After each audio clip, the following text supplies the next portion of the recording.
This is Reaganism, a podcast dedicated to exploring where the Reagan movement lives today. I'm Roger Zakheim, your host, director of the Ronald Reagan Institute in Washington, D.C.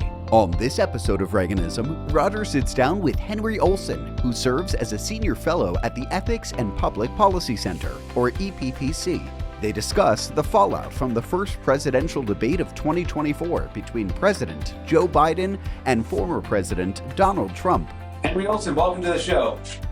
Well, thanks for having me. Anything that's done by you and by the Reagan Institute is worth being part of. Well, that's a heck of an endorsement. Greatly appreciated. And we always have a chance to get together on camera, also just other programs at the Reagan Institute where you're one of the smartest people in Washington interpreting polls and give us a sense of direction our politics is headed. To our listeners and viewers, you're known as thought leader, columnist, and author of The Working Class Republican, Ronald Reagan and the Return of Blue-Collar Conservatism. Perhaps I think that's where we first met, was a discussion around that very interesting book. But today, Henry, we're going to talk about the aftermath of the presidential debate between President Biden and President Trump, recently viewed by I don't know how many millions of Americans. Was it what you expected, Henry? Oh, gosh, no. It was what I thought could happen because Biden's decline has been clear to anyone who was paying the slightest bit of attention. But he had hitherto been able to get it together for moments of key import. So I thought, okay, it's clear the guy's slowing down, but this is a big deal. He's going to show up. Instead, it was the worst possible outcome for him. 90 minutes of clear inability to think and speak in any sort of clearly reassuring manner. And I don't even think we've begun to reach the depths of the fallout. This is not the end of the beginning, but it is definitely the beginning of the end for President Biden. Well, I want to talk about that fallout. This, of course, was the earliest debate in the presidential race. Let's, for a moment, take us to the end of this race, Election Day. I mean, was this the definitive moment? Is there anything, Henry, assuming President Biden stays in the race? Of course, discussion in town at the time of this recording is that, that whether he does stay in it. But if he stays in the race, I mean, what will voters remember? Is the sort of thing that he can correct in any way? Well, he can correct it in the sense that he can go out and regularly show what the Biden team has been arguing, which is that he had a bad night. Certainly Ronald Reagan himself was able to do that at the first debate in 1984. He lost his train of thought in the closing statement, and for a week, the media was aflame with conversation of, is he old enough? Or is he fit enough? Is he too old to hold the office? And he set that aside the next week with a memorable comeback line and also with a very solid full 90 minutes. He didn't lose his train of thought. So the thing that's concerning, if you're a Democrat, is that this is now, as we speak, about 5 days since the debate. He has not delivered anything that is anything other than a teleprompter address. Even short remarks before Democratic partisans at a fundraiser were delivered via teleprompter.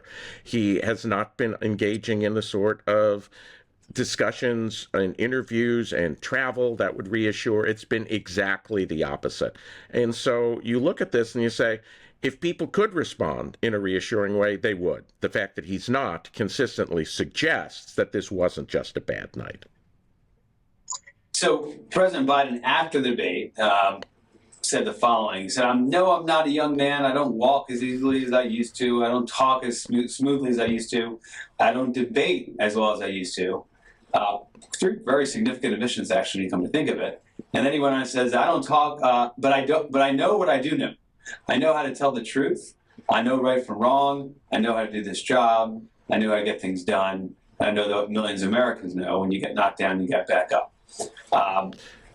Do you think that approach is kind of showing that, yes, I've changed in my years in office, but now showing at the same time hey, I got a record here, and that's what people should vote. Do you think that's going to be a compelling case and will persuade voters? Only if it's the talk is followed by the walk. I mean, think about it this way. Let's use a sports analogy. Sports team A collapses in one of the epic collapses of sport history. You know, a Atlanta Falcons defeat in the Super Bowl style thing. It's credible that this was a bad night if they come back up and they win it next year. Of course, we know the Falcons didn't. It showed that it defined that team. So again, saying you can do something is different than doing it. And until Biden again and again and again shows that he can do it, which is to say, walk, talk, speak coherently, and do it at a rapid enough and regular enough pace. You know, doing it once every 10 days is not enough, because last time I checked, the presidency wasn't a once every 10-day job. It is very disconcerting when aides say on background to Axios, as they did in the last couple of days, that the president is very with it and able to concentrate between 10 a.m. and 4 p.m. Great, a 6-hour-a-day president. Nobody wants that. Just to be clear, I mean, what he was saying in that statement was saying, hey, I have the character, right? And that was really a distinction between him and President Trump. I know right from wrong is what he's trying to say, how to tell the truth. Sounds to me you don't think that's going to be enough. Not at all, because people have in the polls for a long time said that Joe Biden has a character advantage. The reason he was behind before the debate is twofold. One, that they had concerns about his age, which the debate simply confirmed in spades. And secondly, is his tenure in office has not persuaded middle America, the independent swing voters who decide the election, that he deserves a second term. If he was running against anybody but Donald Trump, he would be behind by more than 1 or 2 points pre-debate. He would have been behind by 4, 5, or 6. Perhaps more, but probably at least 4, 5, or 6. He has the lowest job approval rating pre-debate of any president in history since the advent of modern polling at this point in his presidency. More unpopular than Jimmy Carter, more unpopular than Donald Trump. These were not age-related things, and this comes despite people saying he is a more honest man than Donald Trump. It didn't matter because he was viewed as being too old and he was viewed as being too unsuccessful. And what we saw in the debate states simply amplified concerns and, to borrow from Spinal Tap, dialed them up to 11 about his age.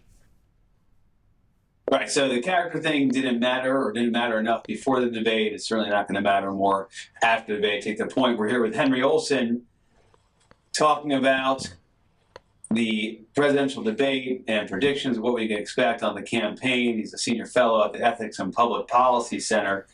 You mentioned at the beginning of our conversation, Henry, the fallout from the debate. So let's go there now.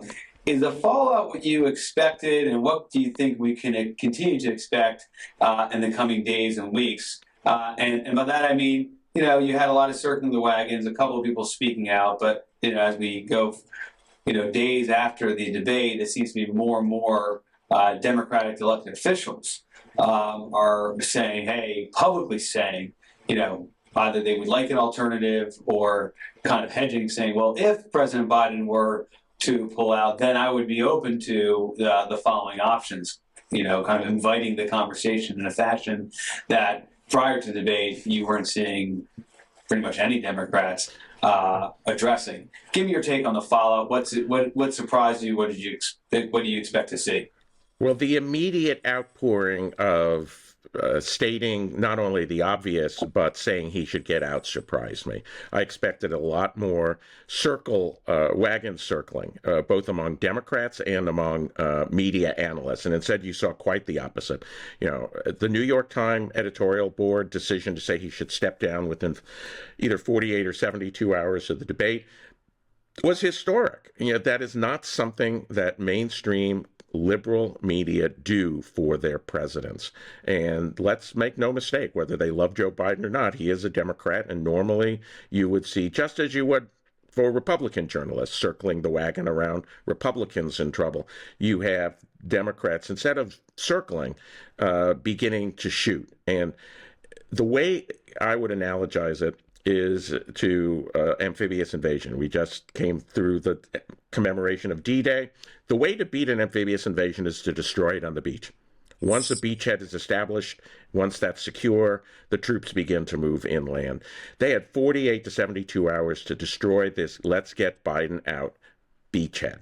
It's set. It's moving. Representative Lloyd Doggett of Austin has called for him to step down, first Democrat of elected office to do so. You noted people are not giving endorsements. They're saying if you get a lot of unprecedented leaking in this hitherto leak-proof administration, blaming him and her, and, gosh, they've talked about the White House personal staff. The butlers did it. I guess the butler made him too old in the library with the candlestick. But, the thing is that it's just... We've seen this in Britain. Take a look at Liz Truss.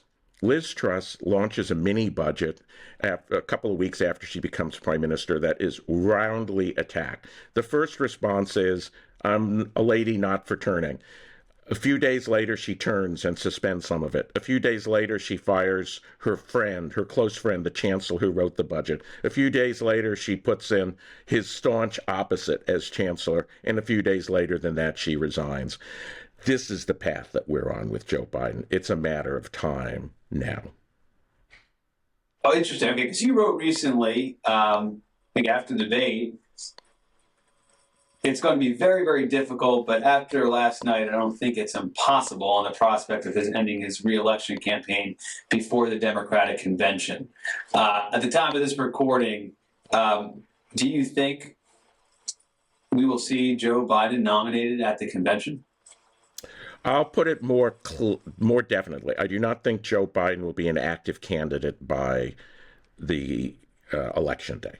And I phrase it that way because if he takes the nomination but then steps out afterwards, it's not an open convention. It's selected by his replacement would be selected in a closed meeting by the Democratic National Committee, and they may decide that that's where they want it.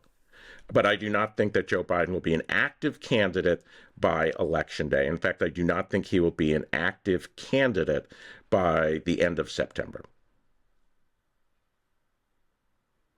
Okay, I mean, that's super interesting, Henry, and that opens up the door in terms of, how does it actually work? What options the Democrats have in front of them? So the decision you just made, if President Biden is not an active candidate before the convention, right? It creates a contested convention, as we're an open convention where it's kind of there's less control, and it's more open. And then to the point you just made, if he were to remain an active candidate through the convention, becomes a nominee, then gives it up, then the decision is left with fewer people, fewer power brokers. Take us through those scenarios. Quite interesting. Right.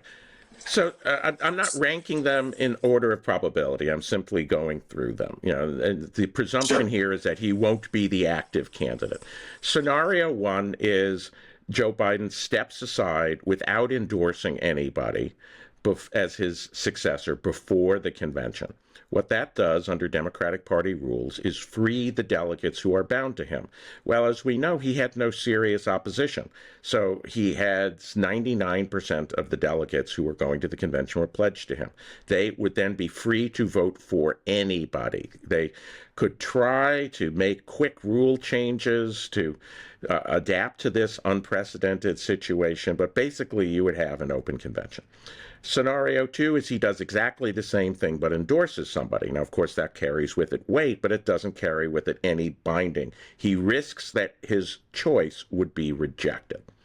Choice three is the one that I mentioned, which is he goes through with it and then sometime in September says, I just can't do it. And then what would happen is the Democratic National Committee, which is the members who comprise that, who are already known, would meet, not in public.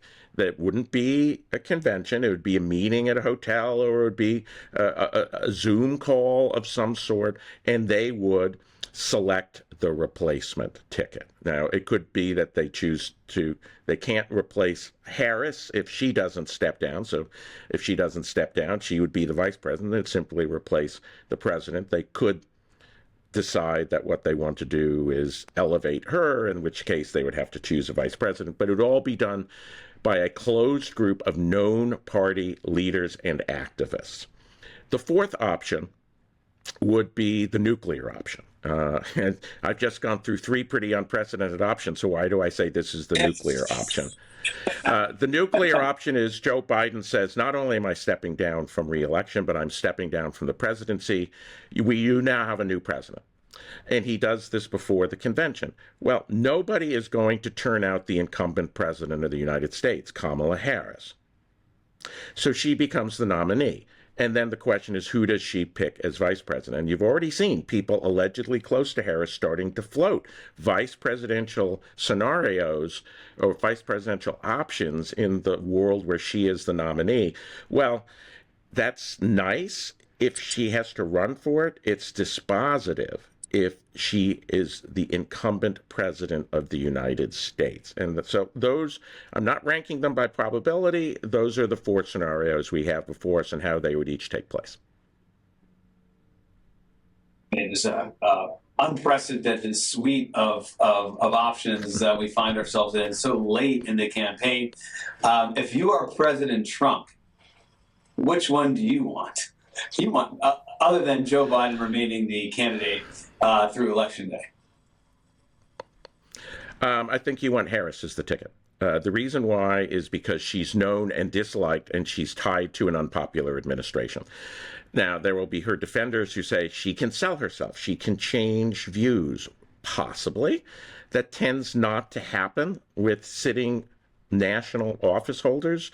There are very few people who haven't formed an opinion about her, whereas any other replacement, even somebody like Gavin Newsom, there are a large number of voters, according to recent polls, that haven't formed an opinion about him. The people who listen to podcasts are a minority of voters in this country. The majority, or at least the decisive people, are the people who would really rather watch Caitlin Clark than watch a presidential debate, but they will cast a vote. And so if I'm Donald Trump, I would, if I can't have Joe Biden to aim at, I want Kamala. Or Kamala. Kamala, okay. Henry, if you are Governor Whitmer right now, and it's interesting listening to kind of what she's saying, people around her are saying, she seems to be one, you wrote about her as one that would really be perhaps a worst nightmare for President Trump. Of course, a Democratic governor from Michigan seems to be well-liked, articulate, can appeal to a broad kind of swath of the electorate. What do you do right now, and how do you position yourself? And you seem pretty, I don't know if bullish is the right word, but think that she actually would have a lane in the scenario, or maybe a couple of scenarios, but certainly a scenario where President Biden doesn't endorse anybody, pulls out, doesn't endorse anyone. It's either all his delegates are open up, or even the DNC itself is in a position to choose should it would be the situation where President Biden is a nominee and then withdraws as a candidate. So talk to us about Whitmer, her prospects, and perhaps why she may be the biggest headache for President Trump. Yeah, I wrote a piece about this for the New York Post, so you can read the detailed analysis there. But basically, the argument goes like this, which is that the problem that the Democrats have is not that people want to oppose the Republican, it's that they don't find the particular Democrat to be a plausible, obviously preferential alternative. And that pertains as much to Harris as to Biden, which is why I think that Trump would love to run against Kamala.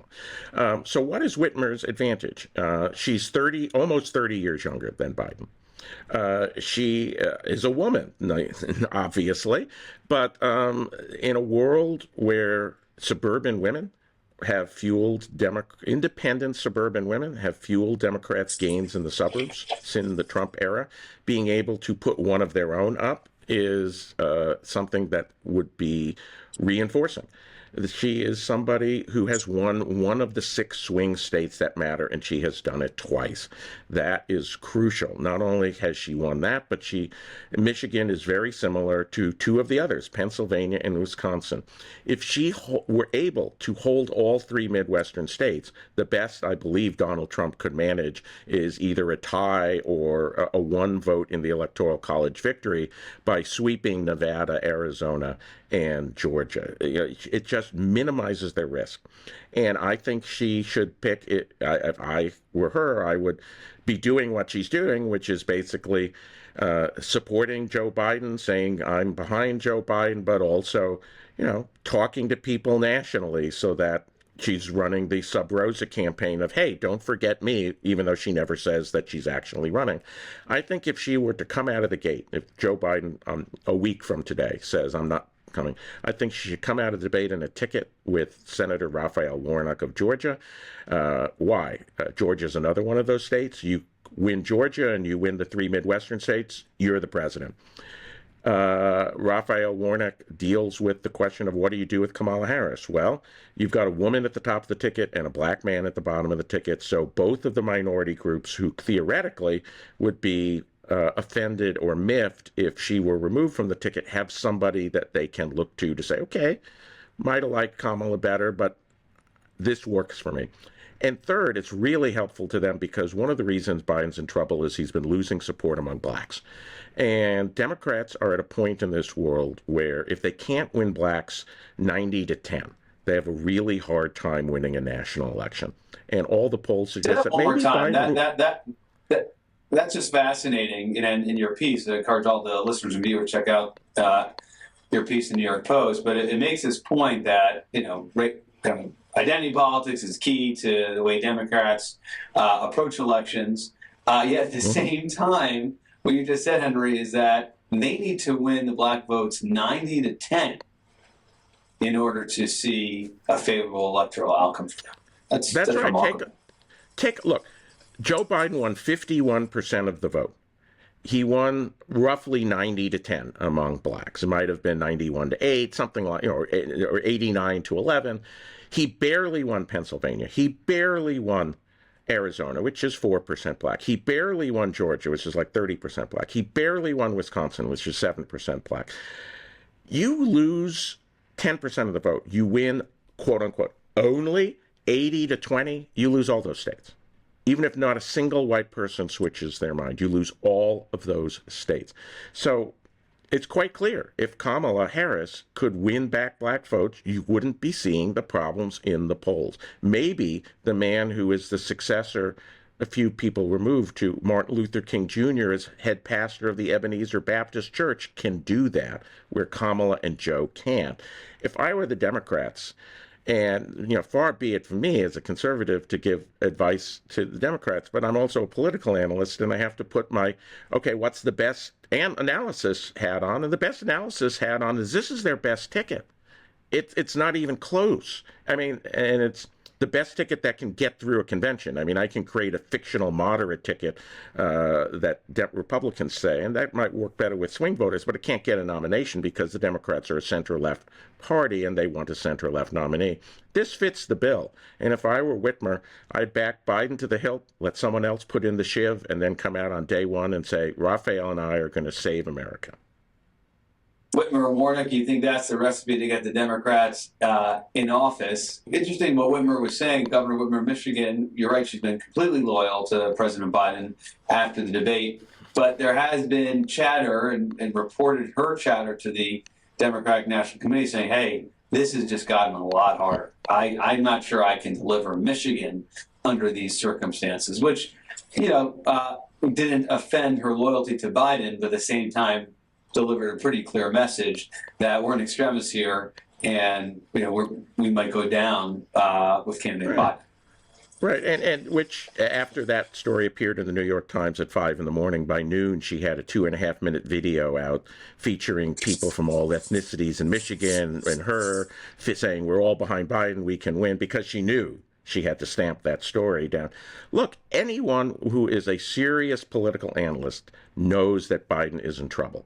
Anyone who is a serious human being can see that Biden personally is in trouble. You put the two together, which is where Democrats have been in the 96 hours, and Whitmer would actually be remiss if somebody called her privately and said, "What do you think?" And she said, "Oh, it's in the cake. It's a piece of cake. It's in the bag." You know, she had it just, it's like I was watching CNN when former Senator Claire McCaskill was asked, and she basically said, "As a Democratic operative, I've been in the spin room, and I know what I have to do in the spin room. But here, I'm a media person, and I have to give my analysis. And the fact is, this is terrible." And so, if that's what they're saying on the media, Yeah. she has to be saying that in private among people that she can trust. And I'm sure Newsom and everybody else is giving a variety of the same message, which is, if Joe doesn't save himself, we can't save him. And the thing is, if Joe could save himself, he'd be doing different things than he's been doing in the last 96 hours. Great set of points. I want to, in a second, move to something else that should be part of presidential elections, which are the issues, kind of, policies and the sorts of things that, determine the direction the country will go. But before we get there, if you're advising President Trump, right, and let's jump ahead, whether it's, we'll call it September, and there's a new Democratic nominee for president, Whitmer or somebody else. How do you approach that? What's the strategy there? I mean, is it this? It's so personality dependent. There really isn't. I can't imagine a playbook like this for this. Kind of. How do you organize that? What do you recommend to the Republican? I think first of all, what the Republican nominee needs to be doing is doing deep dive oppo research on every single potential plausible alternative, so that you're ready on day one when that person either announces or becomes the nominee. None of these people are faultless, and politics being what it is, everyone has they've made mistakes. They have weak positions on policies. Be ready to go. You can't just win by saying Gavin Newsom is Joe Biden. Gretchen Whitmer is Joe Biden. They're not Joe Biden. Everyone knows that. So be prepared to hit them where they are. That's the most important thing I would be telling President Trump and his very competent team. I mean, this is easily, it's kind of a low bar in one sense. That he has been a political star in many ways, but his campaigns have not been politically helpful. The structures have been loose. They've been unprofessional. This is a professionally run campaign and amplifies his own natural political talents. So my guess is they've already thought of that, but if this is my free advice, which is start building the oppo book. Spend the money you have to have it ready in 2, 3, 4, 5 weeks' time. Do what you would have been doing last year if they had run in an open nomination contest, if he had stepped down in October. All right, and the political insider Washington Parliament question I have to ask you, because it's what Republicans are thinking about when they're not thinking about whether or not President Biden will stay in the race, is who will President Trump select as his running mate. At time of this recording, we still kind of hear the 3 or 4 most popular names. You have Marco Rubio, Governor Burgum, you have Senator Scott, J.D. Vance. What are you hearing? What are you thinking, Henry? Yeah, so I'm friends with a couple of those people. So what I'm going to say is neither burdened by friendship nor by anything other than putting the hat on. I don't think it makes a whole lot of difference, because this is a race that is going to be determined by the top of the ticket, not the second place. I don't think Burgum adds very much. I don't think he's reassuring enough. He's not been vetted as much. I don't know very much about him. I think there'd be a reason why that would be a plus, but on the other hand, I'm not convinced that that's the best move for him. But I don't think it would be a terrible move as long as they vetted him and they know there's nothing in his past that would seriously upend the campaign. Out of the other 3, they all have their strengths and weaknesses. And I think it's really, who do you feel comfortable with? Who do you want to work with in the White House? Because heaven forbid it's actually a serious job. I think they all have strengths and weaknesses as campaigners, and I don't think any of them would be a fine choice. The one thing I would say is that none of them are women. And if at this point you have a woman at the top of the ticket, if you have stumbled into assuming it's going to be Biden-Harris, and then suddenly you're facing the prospect of a more competent, unethically challenged Hillary, which is effectively what I think a Gretchen Whitmer would be viewed as by many Democratic-leaning women. Not having a woman on your ticket might be an issue, but you can't know in advance, so I think you just got to go with the expectation, and any one of those four would be fine. I would lean towards one of the other three than Doug Burgum. Well, just because you mentioned the advantage of having a female on the ticket, Nikki Haley's out there. Everything I read suggests that there is no interest on the part of President Trump to call Nikki Haley and say, be my running mate. And she would not be a good choice. I wrote a piece about this, and basically the one poll that has seriously polled this found she would be the only problem for him, because she actually doesn't attract moderates very much, and she really annoys MAGA conservatives. So why create a problem with your base when you don't need to, when especially she can't be somebody who can be trusted to, on her own, bring in moderate independents. I think Nikki could have been a very plausible alternative. The party saw otherwise, made their choice. I think it's in the interest of both people that she continue her career where she's going and that she not be on the ticket. If he's going to pick a woman, I think the obvious choice is Elise Stefanik, is that she's been a MAGA loyalist. She knows how to campaign. She knows how to fundraise. She's got some national base. She was more moderate than many conservatives would like, but I think if he said she's my woman, they would swallow not too hard and take her. And the fact is she's really young. I forget whether she's 39 or 41 or something. She would... Yeah. She just turned 40, I think. Yeah, so, going from Trump to... And Vance is 38, and I think that Rubio is like in his late 40s, maybe he's 50. It's one thing to skip one generation. You're skipping two generations to go to Stefanik, and that itself is kind of an interesting gambit. Amazing. All right, Henry Olsen here from he's a senior fellow at the Ethics and Public Policy Center. We've talked about all the scenarios that could play out in this very exciting and unpredictable 2024 presidential election cycle. Let's talk about issues. And one of the things that came out in the presidential debate when we weren't distracted with who has the best golf game was how much strength a person who is strong and viewed as strong in the White House, as well as the border, which kind of interrelated but kind of stood out as a distinct issue, how much those two kind of issues, as it were, became the focus, certainly of President Trump.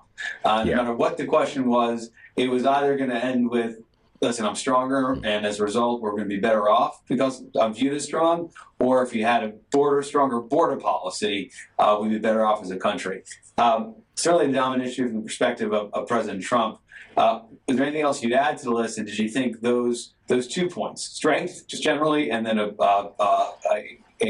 border policy that really should be the focus of discussion during this campaign?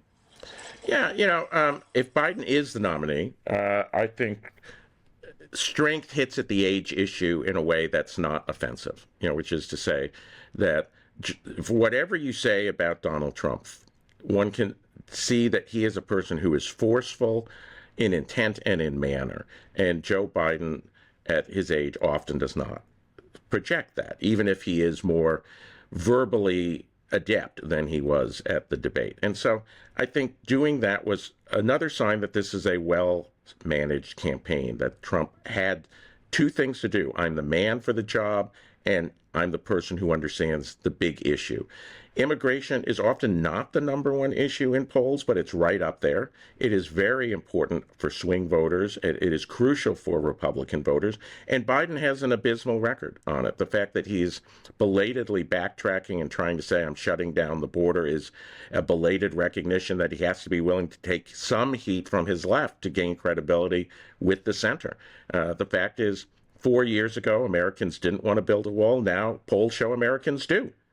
4 years ago, Americans didn't want to engage in large-scale deportations. Now they do. Why? The problem at the border has changed the center of public opinion. So, of course, Donald Trump is right to be hitting on it. The other thing he has to hit on is the economy. And there, it's not clear that his alternatives would be obviously successful, but the fact is he's running against a record of failure, that inflation remains high by standards of the last 15 to 25 years. It clearly has eroded Americans' living standards. Employment is dropping down, not employment per se, but unemployment is dropping, moving up slightly. If you're in the middle or at the bottom, this isn't a rosy economy for you. And people who are in Washington are among the most pampered and cushioned people from economic shock anywhere in the country. So it's hard for them to understand that the people who are packing their groceries or the people who are cutting their hair might have a harder time than they and their friends who are going out to lunch. The person who serves you lunch is probably struggling a lot more than you are. Yeah, the economy did come up. I guess that would be the third. It was hard because the President Trump's rhetorical flourish tends to not allow for a very kind of clear distinction between him and Biden. You know, the greatest economy ever. No, I'm the greatest economy. It kind of gets lost. And perhaps the population you described, right? The American worker, lower middle class have been feeling, you know, dealing with the brunt of inflation, which Biden had difficulty defending against. Wasn't particularly coherent, and when he was, it wasn't particularly persuasive. Would be another area. Well, I want to, before we close out, I just one follow up on the issues, and then talk about congressional races. If it were to be a different Democratic nominee, right? If President Biden were to leave the race, I'm assuming the issue set that we just talked about, right? Just overall strength. Perhaps it's less of an issue when you're dealing with a younger opponent with more vitality, border security, and the economy. I mean, those are still going to be the things President Trump's leads with. The script doesn't really change, Henry, with a different candidate, or not dramatically. What's your take on that? Yeah, I think that the issues, assuming nothing dramatic changes like a Chinese blockade of Taiwan, sure, or something like that, the issues are pretty much set. The thing is that a new candidate would be able to separate themselves from the Biden administration in ways that perhaps because of the unprecedented nature of their ascendance, the party might be willing to swallow. A nominee who was willing to say, I respect what President Biden was trying to do, but I'm here to tell you it hasn't worked. I will do this, would have credibility. A nominee who would be able to say that what we need to do is have more targeted investment, which is, of course, always the Democratic, you know, if the Republicans can always be counted to say tax cuts and deregulation, Democrats can always be willing to say targeted investment, but would be credible if they also found areas in domestic spending that they said, we went too far. And I think that what we need to do is roll back some of these unspent monies from COVID so that we don't put more money into an already overheated inflationary situation. And if they did that, they might be given they would not only look different because they're different people, but they would sound different enough that maybe the person in the middle who doesn't want to re-elect Trump might say, hey, I'm willing to give this person a shot. That would be the sort of thing that I would do if I were a new nominee, whether I'm Gavin Newsom, Gretchen Whitmer, J.B. Pritzker, Andy Beshear, or Joe the Plumber. Just to close out this conversation, we should deal with those whose names are also on the ballot across the country, probably those most sensitive to President Biden's performance in the debate, and those are the congressmen and senators who are up for election. You have written that you thought the Senate will go Republican. That perhaps is not surprising, but also thought you also written that you think the House will go Republican. I'm curious your latest thinking on that. And certainly Democratic incumbents are the ones most concerned about who their nominee is, whether it's President Biden or somebody else, because that's obviously going to have a huge impact on turnout and how the down ballot effect as it is. Give me your take on the Senate and the House as you see it now. Yeah, so the Senate, what I've written about for National Review is that I'm not worried as a Republican that Republicans are running behind all of the Senate incumbents in the publicly available polls. And the reason for that is they're not well known yet. All of the people they're running against are much better known. So what you have is a name ID effect. If Republicans on October 1st in Pennsylvania, in Wisconsin, in Ohio, in Montana have largely closed the name ID gap and they're still behind, well, then I think there's something to write about. But what we know is that challengers spend to get their name ID up, that Biden is unpopular in all of these states, that these states are either purple or red states. There's a lot of people who haven't yet focused on the Senate race and heard the Republicans' name enough to form an opinion about them who will, and predictably they are likely to move in that direction. So ask me again on October 1. The reason I'm reasonably confident about the Senate is it's going to be 50-50 with the pickup of West Virginia, and all they have to do is win one of these other races. All they have to do is win one of Nevada, Arizona, Montana, Ohio, Wisconsin, Michigan, and Pennsylvania. And the thought that they would go 0 for 7 in a year where Donald Trump is ahead of Joe Biden nationally strikes me as wishful thinking on behalf of the Democrats. On the House, look. Before we get to the House, on the Senate side, you did not mention Maryland. I don't think I didn't hear you say Maryland. Is that not a competitive race? Larry Hogan, now he's one where he has a name recognition. His opponent, the Democratic opponent, perhaps has less recognition, also Brooks. So are you not counting that because you don't see it as competitive, or it's just not one that kind of fits the profile of the other 7 or so that you mentioned? No, I think there's a strong edge to also Brooks, although I will note that in 2014, when Governor Hogan won, he was behind in public polls, and his victory was considered quite surprising. So he has a pedigree of being able to win in a pretty deep blue state. He's running the right sort of campaign. I watch his ads, and he's striking the right issues. He's striking the right tone. If anyone can win, it's him. It's just he was barely ahead when he had the name ID and she wasn't. The only poll that we've seen since the race has her ahead. Again, she has name ID gap to make up. Until, I'm a numbers guy. When I see the numbers move in a particular direction, I will make a conclusion from that. And the conclusion that I see is that despite his name identification disadvantage, that he will surely outrun President Trump, but will he outrun President Trump by 12 percentage points, which is roughly what he has to do to eke out a narrow victory? I suspect that's unlikely, but not impossible. Let's go to the House, and then we'll wrap up a lightning round. What do you see playing out in the House? Still feeling bullish on a Republican majority? Yeah, well, let's remember that for all of the, frankly, chaos that has unfolded with Republican control of the House in the last 18 months, Republicans do have a majority. So they will be defending a majority. Redistricting, court-ordered and legislative, will add naturally 1 seat to that majority.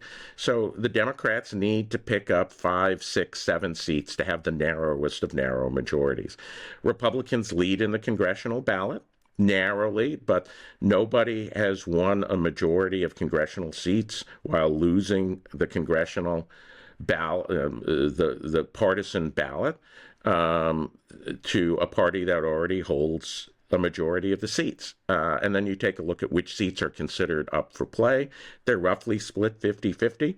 I think for the Democrats to retake the House, you have to see a 2 to 3 point increase in their national partisan support level, which would translate to a narrow Biden lead nationally. And right now you look at that and say, I think that's unlikely. Now, everyone can see these same numbers, which is why the rumors in Washington are it's the House and Senate people who are saying, get Biden out of there. We want to, he's an anchor. We want an engine. And it could very well be that if they come up with the right engine, that will happen. And then being a numbers guy, I'll change my mind. But looking at the data, what we have now, looking at foreseeing where the thing is going to, if Joe Biden is the nominee, I think the Republicans will control the House. Maybe add a couple of seats. Maybe have 228 instead of 223.